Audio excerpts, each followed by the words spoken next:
हाल ही में कुंभ लगा था ना, मैं भी गया था वहां। मैं तो दंग रह गया भाई, मैं दंग रह गया। क्या मिसाल है। मैंने देखा कि जितने भी मुसलमान भाई थे उस भगदड़ में जो पीड़ित लोग थे उसको उठा उठा कर अपने दरवाजे, अपने गेट के पास लाकर किसी को पानी पिलाते थे, क्या किसी मानवता को है, सुशीलता। उसको कुछ खाने की वस्तु देते थे। मैंने अपनी आंखों से देखा। उस समय ये तुम्हारा हिंदू और ये तुम्हारा मुसलमान का ये पाठ कहां चला गया था। मानवता ही एक धर्म है। मैं बार बार कहता हूं कि मानवता ही एक धर्म है, उसको कायम रखें। हाँ, उस कुंभ में मैंने एक चीज और देखा था। ये मानवता का तरफ किसी का ध्यान नहीं गया। सब ये भागने के फेरा में रहे कि कहां से अपनी जान बचाकर हम यहां से निकल जाएं। जो गिर गया उसको भी और चाप करके आगे बढ़ जाएं, अपनी जान बचाएं। ये मानवता नहीं कहती है। लेकिन उस मानवता का प्रदर्शन उस मुसलमान भाइयों ने किया। उसे उठाकर उसकी जो जरूरत है हॉस्पिटल वहां पहुंचवाया, उसको मदद किया, उसको पानी जल पिलाया। ऐसा मैंने देखा है। उस समय कहां चली गई थी? मैं पूछता हूं कि ये हिंदू मुसलमान वाली बात कहां चली गई थी? अगर हमारे मुसलमान भाइयों के दिल में ऐसी दया नहीं होती तो वो तो समझते थे कि एक चलो कुंभ, जहां लोगों ने, मैंने ये भी सुना था कि मुसलमान को आना वर्जित है, वो आ नहीं सकता, है ना? तो ये वो मनुष्य मानव नहीं थे क्या? उन्हें हक नहीं था क्या? लेकिन ऐसा हमने देखा और सुना भी। तो क्या मैं पूछता हूं, क्या आप इसे मानवता कहेंगे? कहेंगे मानवता? नहीं, बिल्कुल नहीं। ये तो एक दूसरे को लड़ाने, टक्कर कराने की बात हो गई, अपनी रोटी सेकने की बात। ऐसा अपनी रोटी सेकने वाली बात मनुष्य का धर्म नहीं होता है। जिस नाम के सहारे तले अब तक मैं आपको जगा के रखा, अब उनकी बारी आनी है। जिनको देखने के लिए आप तो आए ही, लेकिन मैं खुद कटिहार से चल करके आया। वो हमारे बीच मुख्य अतिथि, मेहमान खुसूसी पंडित श्री वीरेंद्र पाठक जी, जो आपको अपने उपदेश से, अपने श्लोक महाभारत, गीता, ऋग्वेद, अथर्ववेद, सामवेद के जरिए पेश करेंगे। आपके मन को मोहेंगे और इंसानियत की राह का पता बताएंगे। इंसानियत की राह का पता बताएंगे कि इंसानियत क्या है। दो बदन एक जान कहते हैं। आप लोग थोड़ा धीरे से बोले सुभान अल्लाह। राम सिंह शब्बीर खान कहते हैं, राम सिंह शब्बीर खान कहते हैं, दो बदन एक जान कहते हैं। हम जो बैठे हैं आज मिलजुल कर, इसी को तो यारो हिंदुस्तान कहते हैं। आइए जनाब श्रीमान पंडित वीरेंद्र पाठक जी माइक पर, डाइस पर। लोग कहते हैं कि हिंदू मुसलमान, लेकिन वो ये नहीं जानते कि जिन्होंने इस सृष्टि में, इस संसार में हवा का जो अनुदान दिया है, वो हवा ये नहीं सोचता कि ये मुसलमान है, ये ईसाई है, ये हिंदू है। जिन्होंने मुफ्त में ये जल प्रदान किया, इस वसुंधरा को जिन्होंने बनाया, औषधि जिसे मुसलमान भाई भी, ईसाई भाई भी, हिंदू भाई भी जब बीमार पड़ते हैं तो उसी दवा को वो प्रयोग करते हैं, यूज में लाते हैं, फिर उनका स्वास्थ्य अच्छा होता है। वहां कोई भेदभाव ये नहीं करेंगे। लेकिन अपनी रोटी पकाने के लिए हमारे हिंदू और मुसलमान भाइयों में, जहां जिनकी जैसी तादाद में टक्कर लड़ाने में, झगड़ा फंसाने में, अपनी रोटी पकाने के फेरा में लगे रहते हैं, तो हम इन सुपौल के लोगों से ये अनुरोध करने आए हैं कि आप ऐसे लोगों से बचकर रहें और अपने भाईचारे को किसी भी कीमत पर खत्म ना होने दें। संस्कृत का हम लोग भी किसी जगह में जाते हैं तो जिन्होंने इस हवा को प्रदान किया, जिन्होंने दवा को प्रदान किया, वनस्पति को प्रदान किया, जल को प्रदान किया, सबसे पहले हम उनके शुक्रगुजार होते हैं। तो कहते हैं ओम भयः शांतिः अंतरिक्षं शांतिः पृथ्वी शांतिः रापः शांतिरो सदयः शांतिः वनस्पतयः शांतिः विश्वदेवः शांतिः ब्रह्मः शांतिः सर्वगुण शांतिः शांतिदेव शांति सामां शांतिरेधि शांति शांति शांति। ये तो पढ़ने को पढ़ देते हैं, लेकिन ये जीवन में ये इसको उतारते नहीं। इसलिए ये दिखावा ढकोसला करने से कोई फायदा नहीं है। ये मानवता हमारे शंकर साहब कुछ देर पहले बोल के गए, बहुत अच्छी एक संस्कृत की श्लोक थी कि अयं नीचा परो वेति गन्ना लघु चेतसाम उदार चरितानाम तु वसुधैव कुटुंबकम्। अयं नीचा परो वेति गन्ना लघु चेतसाम उदार चरितानाम तु वसुधैव कुटुंबकम्।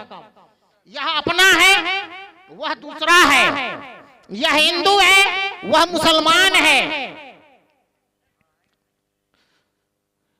तो ऐसा गणना कौन करते हैं? जो ओछ बुद्धि के लोग होते हैं, जो सही माने में मानव है, जिनके अंदर इंसानियत बरकरार है। वह एक दूसरे को तोड़ने की चक्कर में नहीं रहते, वह यथार्थ पर उतरते हैं और सच्ची बात वो बोलते हैं और सच्ची बात वो करते हैं। इसलिए कहा कि अयं निजः परो वेति गन्ना लघु चेतसाम उदार चरितानाम तु वसुधैव कुटुंबकम्। यह अपना है, वह दूसरे का है, ऐसा गन्ना ओछ विचार के लोग करते हैं।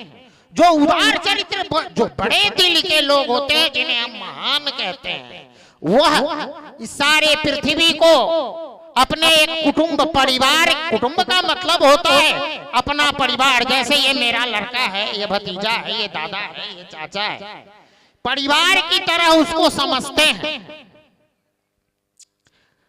फिर अभी गीता की बात चल रही थी। हम श्री कृष्ण ने गीता के 8वें अध्याय में 16वें श्लोक में कहा है कि सर्वधर्म परित्यज्य मामेकं शरणं व्रज अहं त्वं सर्व पापेभ्यो मोक्षहीनां मा शुचः।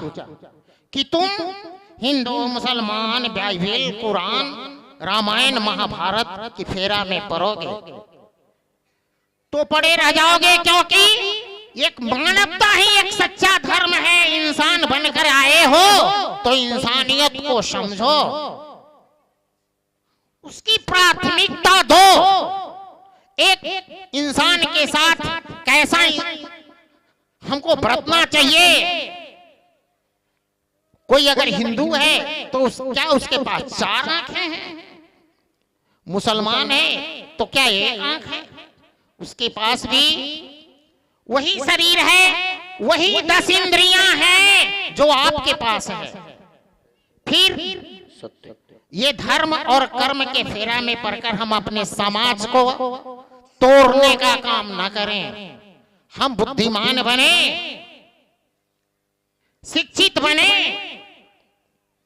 अपने बच्चों को भी वैसा संस्कार दें। लालेत 5 वर्षानि 10 वर्षानि ताडेत प्राप्तरे सुखोदेश वर्षम पुत्रम मित्रम बदाचरे। अपने बच्चों को भी, लाल का मतलब पुत्र होता है, हम अपने बच्चों को भी वैसे ही शिक्षा दें, वैसे ही प्रेरणा दें कि एक मानवता ही एक सच्चा धर्म है, बाकी कोई धर्म नहीं है। मानवता का पाठ पर हैं, अपने वतन पर मर मिटने का, उसे सबक पढ़ाएं अपने देश के लिए, अपने कौम को बचा कर रखने के लिए। इस पर जो वार करता है उसे बर्बाद करने के लिए तैयार रहें। जो हमारी कौम को मातृभूमि स्वर्गादपि गरीयसी, माता और मातृभूमि स्वर्ग से भी बढ़कर है। जो माँ जिसे हम जननी कहते हैं, जिन्होंने आपको हमको जन्म दिया है, वह भी स्वर्ग से बढ़कर है। और जहां जिस पृथ्वी पर जिस जगह हमने जन्म लिया है वह भी स्वर्ग ही है, वह स्वर्ग से बढ़कर है। स्वर्ग को किसी ने नहीं देखा, मैंने भी नहीं देखा, आपने भी नहीं देखा, कल्पना करते हैं। आपकी वाणी मनुष्य एकम वचस्य एकम कर्मण्य एकम महात्मानाम, मनुष्य न्यायेद वचस्य न्यायेद कर्मण्य न्यायेद दुरात्मानाम। मनुष्य जो सच्चा मनुष्य होता है उसका मन भी वही होता है, वह बोलेगा भी वही, वह करेगा भी वही। लेकिन जो दुरात्मा होता है, जो बुरी आत्मा के लोग होते हैं, दुष्ट प्रवृत्ति के लोग होते हैं, वह बोलेंगे कुछ, करेंगे कुछ। इसलिए कहा कि मनुष्य एकं वचस्य एकं कर्मण्य एकम महात्माना। जो महान लोग होते हैं, जो सच्चे मानवता का प्रदर्शन करते हैं, वह मन, वाणी और कर्म तीनों उनका समान होता है। जो दुर्जन होते हैं, जो दुष्ट प्रवृत्ति के होते हैं, जो अहंकार से भरे होते हैं, वो बोलेंगे कुछ, करेंगे कुछ, सोचेंगे कुछ। तो ऐसा हमें नहीं करना है। हमारा भाईचारा कैसे बना रहे। हमने 10वीं क्लास में एक कहानी था, उसका जुमन शेख और अलगुज चौधरी के नाम से एक कहानी था। जुमन शेख और अलगुज चौधरी, आप समझ ही गए होंगे कि एक मुसलमान थे और एक हिंदू थे, लेकिन दोनों में बहुत गाढ़ी मित्रता थी। ये आज की बात नहीं है, ये अभी तो मेरा 54 बरस चल रहा है, कम से कम ये 40 बरस पहले हमने इस पाठ को पढ़ा था। लिखने वालों ने भी बहुत दिन पहले लिखा होगा। जब मैं पढ़ा था तो 40 बरस पहले की जब ये बात है, तो ये कहानी और उससे भी पहली रहेगी। पहले इस तरह की भेदभाव नहीं थी। जितने मंद बुद्धि के लोग हुए, ओछ बुद्धि के लोग हुए, इसको प्रोपगंडा बनाकर फैलाता गया और हमारे आपसी सामाजिकता को तोड़ने का काम किया, और अभी भी वो कर रहे हैं। लेकिन हम उस तरफ ध्यान नहीं देंगे। हम अपना देखेंगे कि हम कैसा हैं। अपने को सुधारिए। आप दूसरे को सुधारने के फेरा में पड़िएगा तो कुछ भी नहीं, अपना भी चला जाएगा। अष्टादश पुराणेषु व्यासस्य वचनद्वयम् परोपकार पुण्याय पापाय परपीडनम्। 4 वेद हैं, सामवेद, ऋग्वेद, अथर्ववेद, यजुर्वेद। 18 पुराण हैं, 6 शास्त्र हैं।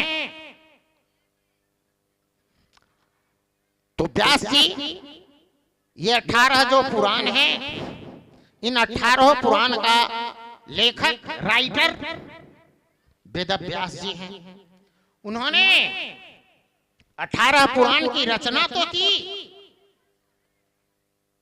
लेकिन अंत में उन्होंने कहा, लिख दिया कि अष्टादश पुराणेषु व्यासस्य वचनद्वयम् परोपकार पुण्याय पापाय परपीडनम्। कि 18 पुराण का निचोड़ सार जिसे हम कहते हैं वो ये है कि आप दूसरे का उपकार करें, वही पुण्य है। और जितना आप एक दूसरे को कष्ट दे रहे हैं, पीड़ा दे रहे हैं, मन से, वाणी से, शरीर से, वही पाप है। पाप, पुण्य और कोई दूसरा नहीं। आपके मन से, आपकी वाणी से जो आहत हो रहा है, किसी को चोट पहुंच रहा है, वही आप पाप कर रहे हैं। और आप के कर्म से, आपकी वाणी से जिसको आनंद मिल रहा है, जिसका कुछ बन रहा है, जिसका जीवन सुधर रहा है, वही पुण्य है। इसलिए अष्टादश पुराणेषु व्यासस्य वचनद्वयम् परोपकार पुण्याय पापाय परपीडनम्। इन 18 पुराण का यही सार है, यही निचोड़ है। इसलिए हम सभी को सिर्फ एक पाठ पढ़ना है, वो है मानवता का धर्म। जैसे यहाँ हमारे गणमान्य लोग बैठे हुए हैं, कोई कहीं से आए, कोई सीतामढ़ी से आए, कोई पूर्णिया से आए, कोई मुजफ्फरपुर से आए, कोई पटना से आए, लेकिन आए सभी इस सुपौल में ही। तो हमारा जो धर्म है, और एक चीज जान लीजिए, मजहब नहीं सिखाता आपस में बैर रखना। कोई भी मजहब ये नहीं सिखाता है, मैंने अभी तक कहीं नहीं पढ़ा कि उसको मार दो, उसको काट दो, उसका अपहरण कर लो। अरे भाई, हाल ही में कुंभ लगा था ना, मैं भी गया था वहां, मैं तो दंग रह गया भाई, मैं दंग रह गया। क्या मिसाल है। मैंने देखा कि जितने भी मुसलमान भाई थे, उस भगदड़ में जो पीड़ित लोग थे, उसको उठा उठा कर अपने दरवाजे, अपने गेट के पास लाकर किसी को पानी पिलाते थे, क्या मानवता है, सुशीलता। उसको कुछ खाने की वस्तु देते थे। मैंने अपनी आंखों से देखा। उस समय ये तुम्हारा हिंदू और ये तुम्हारा मुसलमान का ये पाठ कहां चला गया था। मानवता ही एक धर्म है। मैं बार बार कहता हूं कि मानवता ही एक धर्म है, उसको कायम रखें। हाँ, उस कुंभ में मैंने एक चीज और देखा था, ये मानवता का तरफ किसी का ध्यान नहीं गया। सब ये भागने के फेरा में रहे कि कहां से अपनी जान बचाकर हम यहाँ से निकल जाएं। जो गिर गया उसको भी और चाप करके आगे बढ़ जाएं, अपनी जान बचाएं। ये मानवता नहीं कहती है। लेकिन उस मानवता का प्रदर्शन उस मुसलमान भाइयों ने किया। उसे उठाकर उसकी जो जरूरत है हॉस्पिटल वहां पहुंचवाया, उसको मदद किया, उसको पानी जल पिलाया। ऐसा मैंने देखा है।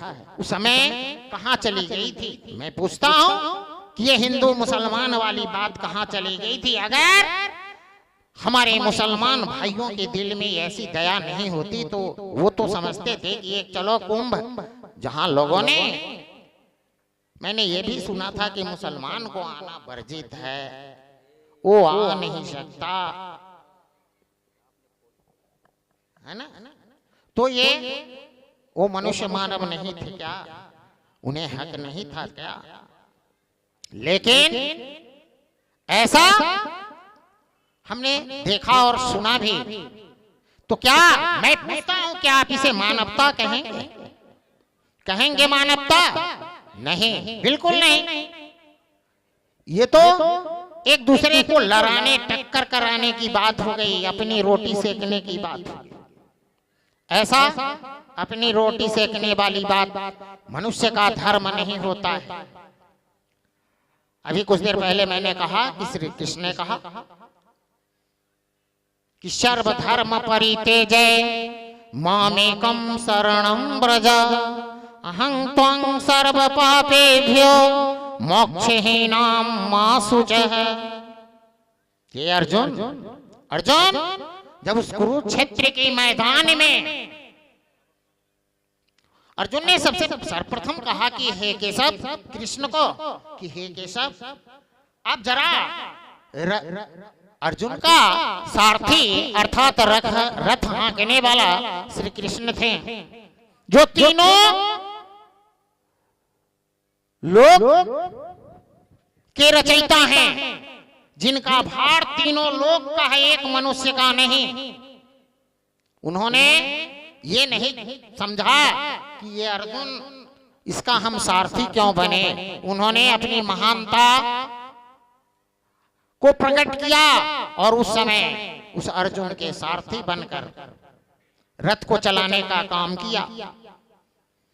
जब अर्जुन के मन में बहुत सारी बातें उभरने लगी। तो उसने कहा कि हे केशव, मैं युद्ध नहीं करूंगा, लेकिन दुर्योधन कहा था कि सोई अग्रे न दातव्य बिना युद्धे केशव, कि हे कृष्ण, मैं सुई के नोक पर जितना मिट्टी चढ़ता है ना, उतना भी बिना युद्ध के इस पांडव को नहीं दूंगा। क्या वो कौन था? वो उसका तो सगा भाई था, वो तो ना हिंदू था ना मुसलमान था।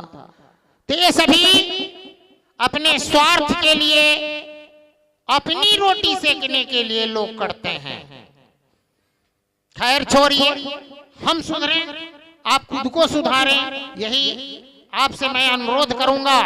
तो श्री कृष्ण ने कहा, अर्जुन ने कहा कि हे केशव, जरा सा इस रथ को आगे कीजिए, दोनों कौरव और पांडव के बीच में इस रथ को खड़ा कीजिए, जरा मैं ये देखना चाह रहा हूं कि हमको किन लोगों से युद्ध करना है।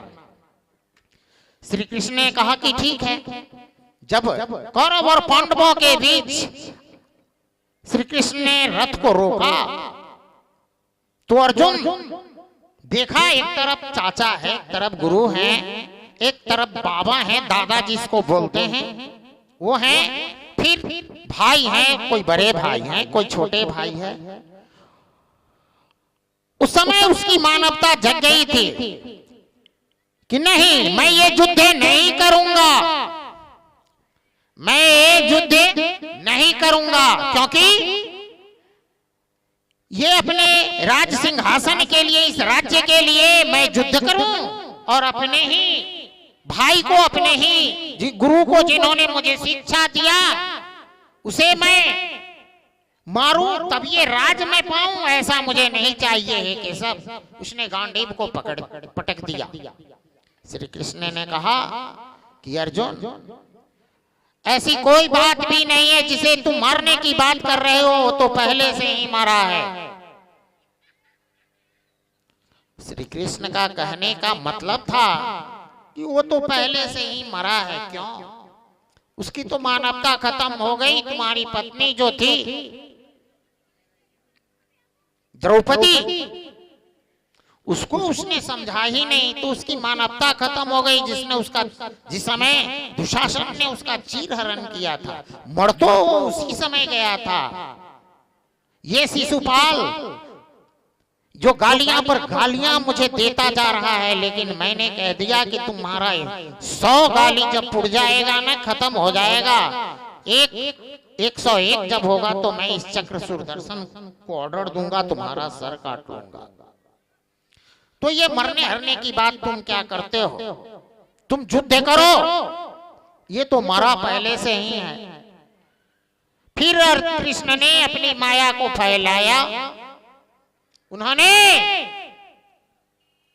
अपने रूप को दिखाया कि मैं ही जो हूं, अहम एको द्वितीयो ना कोई, जो हूं मैं हूं, मैं अनंत हूं, मैं हूं, मेरे सिवा कुछ भी नहीं है। ये जीवन मृत्यु का तो चक्र लगा रहेगा। जो जैसा करता है, वो भी एक चीज आप जान लीजिए कि जो जैसा कर्म करता है ना, जिस तरह से आप बैंक में या छोटा बच्चा किसी कुल्ले में पैसा जमा करता है ना, तो जमा करता है, वैसे ही आप पुण्य और पाप का अर्जन करते हैं। वो जब आपका घटने लगता है तो आपको परेशानी बढ़ती है। फिर आप ये बार बार जन्म लेना और फिर बार बार मरने की बात होती है। तो काम कुछ ऐसा कीजिए जो बार बार जन्म लेना ना पड़े और बार बार इस पाप का हमको भागी न बनना पड़े। इसलिए हम नेक हो, हमारा कर्म नेक हो, हम एक हो, अपनी एकता को कायम रखें और दूसरे की बातों में नहीं जाएं। सभी अपने मतलब के यार हैं, अपनी काम आगे बढ़ाने के लिए हमें तोड़ने का काम करते हैं, लेकिन ऐसा हम नहीं करेंगे, क्योंकि हम ये आपस में हिंदू मुस्लिम की जो लड़ाई बरसों से लड़ रहे हैं, इसे नहीं लड़ेंगे, क्योंकि आज एक गांव में कहीं 10 घर मुसलमान हैं, 2 घर अगर हिंदू है तो चाचा दादा भाई का रिश्ता बनाकर रह करके कितना हमारे पूर्वज बरसों से चले आ रहे हैं, लेकिन वो उनके पल्ले नहीं पड़ती, उनको ये अच्छी नहीं लगती। वो चाह रहे हैं कि आपस का जो ये सामंजस्य बना करके एकता कायम करके जो ये रह रहा है, इसको पहले तोड़ो, ये अंग्रेज वाली बात तोड़ो और शासन करो, फूट डालो और शासन करो, ऐसी व्यवस्था। लेकिन ठीक है, वो क्या कर रहे हैं, उनको छोड़िए, हमारा जो कर्तव्य है, हमारा जो कर्म है, हमें वह करना चाहिए। उस कुंभ में मैंने एक चीज और देखा, किसी मंदिर के पास किसी अच्छे साधु के पास भीड़ कम थी, लेकिन एक उसमें था मोनालिका, वो माला बेचने का काम करती थी। मोनालिका माला बेचने का काम करती थी, और उसकी तरफ उसके पास जितने लोग बैठे थे ना, कहीं किसी जो कंदरा में बर्फ के कंदरा से, हिमालय की कंदरा से निकल करके जो जोगी तपस्या करके आए, उनके पास भी उतने लोग नहीं बैठे थे। तो ये करने से कुछ नहीं होता, आप मन शांत रखिए, सीधा कीजिए, मन को स्वच्छ और शुद्ध साफ रखिए, सब ठीक रहेगा। आप गए कुंभ स्नान करने और देख रहे हैं मोनालिका को, आप उस साधु, उस तपस्वी को जिन्होंने बरसों अपने शरीर को गलाकर, अपने मांस को गलाकर तपस्या किया, क्यों? अपने देश की एकता और अखंडता को बरकरार रखने के लिए, हमारा समाज बिखरे नहीं, उसके लिए वो ये नहीं सोचा कि उसका कल्याण हो, हिंदू का कल्याण हो और मुसलमान का कल्याण। मुसलमान और हिंदू का ये पाठ तो हमारे, आप भी इसी को जानते हैं कि ये किन लोगों का धंधा है, अगर वैसे लोग इसमें होंगे तो उन्हें बुरा लग जाएगा। इसलिए आप अपने कर्म पर ध्यान दीजिए, दूसरे कर्म के कर्म पर ध्यान नहीं दीजिए। और वर्षों तक जैसे आ रहा है, वैसे अपने इस सामाजिकता भाईचारे को कायम रखिए। यदा यदा हि धर्मस्य ग्लानिर्भवति भारते अभ्युत्थानं धर्मस्य तदात्मानं श्रियाम्यहम्। यह भी गीता में ही कहा गया है। श्री कृष्ण ने गीता में कहा कि यदा यदा ही धर्मस्य, वह यह नहीं कहा कि मुसलमान का धर्म, हिंदू का धर्म, सिख का धर्म, केवल धर्म की बात की उन्होंने। वह धर्म क्या है? मानवता का धर्म। अब जब एक मनुष्य दूसरे मनुष्य पर हावी होता है, उसको दुश्मन और ईर्ष्या की नजर से देखता है, जब हमारा समाज राक्षस दानवता पर उतर जाती है, मानवता को त्याग कर, तो हे अर्जुन, मैं बार बार इस पृथ्वी पर अवतरित होता हूं और वैसे राक्षस का संहार करता हूं। तो कहीं किसी भी धर्म में हमारा कुरान भी ये नहीं कहता, हमारा रामायण महाभारत, ये 4 वेद 18 पुराण, कहीं ये नहीं कहता कि मुसलमान से बैर करो, किसी धर्म से बैर करो, कुरान से बैर करो। ये तो हम और आप यहाँ बैठकर ये रचना रचते हैं, कहीं किसी धर्म में ऐसा नहीं लिखा गया। आप जरा सा पढ़कर देखें, और उस रामायण और महाभारत का जो सच्चा पाठ करने वाला है, अध्ययनकारी है, उनसे पूछिए कि कहीं ऐसा भी लिखा है जो हिंदू और मुसलमान में बैर करो। उसको टारगेट में लाओ, उसको दुश्मन बनाकर उसको अवहेलना की दृष्टि से देखो, ऐसा कहीं नहीं लिखा है, नहीं कुरान में लिखा है, नहीं महाभारत में लिखा है। इसलिए हम सभी भाइयों से आज यही कहना चाहूंगा कि हिंदू और मुसलमान की जो एकता है, उस एकता को आप कायम रखें, उसको बरकरार रखें और साथ ही हिंदू मुस्लिम एकता जिंदाबाद का नारा लगाकर, हिंदू मुस्लिम एकता जिंदाबाद, मेरे साथ बोलेंगे, हिंदू मुस्लिम एकता जिंदाबाद, जिंदाबाद जिंदाबाद, हिंदू मुस्लिम एकता जिंदाबाद, जिंदाबाद जिंदाबाद। धन्यवाद। आप इतनी सी ही बात को ध्यान में रखें, आपस में बैर और भाव का भाई मेरे ये बीजारोपण नहीं करें, क्योंकि बहुत दूर से हम लोग आकर के कुछ अच्छी सूचना देने आपको आते हैं, अपने मन की व्यथा को आपसे कहने आते हैं, और क्या फायदा जब आप उसको जीवन में नहीं लाए, अनुसरण नहीं किए, जब आप मेरे दुख और गरीबी में साथ नहीं देंगे तो क्या वो बड़े बड़े नेता आएंगे? जी नहीं। आपके साथ अगर गलत हो रहा है, आप अगर दुख में हैं तो मैं ही आपका मदद करूंगा, मैं अगर दुख में हूं तो आप ही हमारा सहारा बनेंगे, दूसरा कोई सहारा नहीं बनेगा। इसलिए हम अपने कौम की सुरक्षा करें, अपने देश पर कि दुश्मनों से लड़ने के लिए एकजुट होकर शांति को कायम रखने की चेष्टा करें, और आपस में टूटने और फूटने की कोशिश नहीं करें। जो फूट डाले उसे फोड़ दें, फोड़ने वालों को ही फोड़ दें, रहे बांस न बाजे बस, ठीक ना। इसलिए अपने कौम को ही बरकरार रखें, अपनी आपसी भाईचारा को कायम रखें। मैं इतना ही कहकर अपनी बात को विराम देता हूं। धन्यवाद। जो आप लोगों ने हमारी बात को ध्यान पूर्वक बैठकर सुना, लेकिन भाइयों इसको जीवन में भी उतारने का, अपने रोजमर्रा में, दिनचर्या में, अपने ये जहन में भी उतारने की आप कोशिश करेंगे, यही आपसे हमारी विनती है, आरजू है, प्रार्थना है। धन्यवाद। बहुत